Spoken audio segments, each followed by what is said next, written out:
Hi guys, Nick Miller here today from Mark Supply 88. Today I have for you a 1998 SCATTRAK 1300C skid steer loader. Unit has 3,584 hours on it. Auxiliary hydraulics and standard skid steer quick attach. Machine is in very, very good condition. It is not welded, busted, leaking. Come off of a small little golf course that they just use for routine maintenance around the course. But I've owned a lot of the SCATTRAKs over the years. I really like them. They're a very simple design, very easy to work on. SCATTRAK is now owned by Volvo company, which their MC70 or MC70 would have been the same as this machine, or MC60, I apologize. But very good running working machine. We're going to start right here in the engine compartment and take you completely around this skid loader. Back door is nice and straight, other than a little dent down here in the louvers, but opens and closes nice.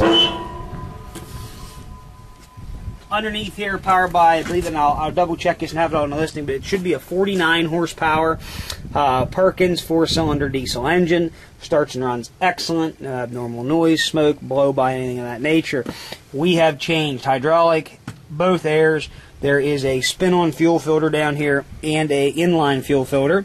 Engine oil has been changed, so it has had a complete service done to it. That is something I spend my money on versus on, like a lot of guys on eBay or Tractor House, a chem tone overhaul. We're not into that. We try to do service and make sure the machine's right before it's sold. Coming around this side, tires are all 4 matched. They're not perfect, but there is still 35% of tread left on them. They'll still give somebody some running, no doubt. But again, there's no axle seals leaking, there's no cylinders leaking. It is standard 2-pin skid loader quick attach, and you do have auxiliary hydraulics up here. One thing that SCATTRAK did, which was pretty much an ingenious idea, is they actually come up with their own poor man's power attach, I called it. All you do is you take and kick these down, or you can see where they've been beat down, which we lubed them up. Kick these down, that detaches your bucket, pulls your standard pins up out. Whenever you hook into another attachment then, all you do, these dogs, so to speak, will be tilted down. When you curl back, it goes up against the boom here, and it actually literally rolls those pins up and puts the locks on for you, so you don't have to get out and kick them like other brands to get them to latch, which is a pretty neat idea. Inside the cab, you have standard controls, standard Bobcat, hand and foot controls, hand for steering, foot for bucket, and then your right-hand steering lever will oscillate left or right so that it will engage your auxiliary hydraulics, much like the Bobcat 743 did, or even currently Bobcat 463 did that. This mounting bracket here we left on, which can be removed if you want it taken off. That was a backhoe mounting group for the SCATTRAK. The backhoe hooked on, it rolled back, and it had 2 clevises basically that hooked onto that mounting frame to hold the backhoe solid to the skid steer. But the cage is still nice and straight. It isn't all beat up. The grab handles are nice and straight also. But we did put a brand new CID Extreme 66-inch bucket on it, so it had a good bucket for it. So we're going to go ahead and fire this machine up. We're going to run it around, show you how everything works.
there for the video. The machine starts and runs very well. It's tight. It's not pouring oil out, smoking, acting like a piece of junk. It's a good running, working skid loader. If you have any questions, go ahead and come by and see it yourself in person. I have nothing to hide. Just come on by, run it yourself. It's an affordable skid loader. You don't buy much of a skid loader today under the 10 grand mark. I have it priced very reasonable, I feel. I know what's out there, so please don't waste your time. My time with stupid, ridiculous offers. I've priced it to sell, and I feel I'm very, very close to my price. So, any questions, 814-658-3066. Thank you very much for checking out Mark Supply 88, and as always, happy eBay.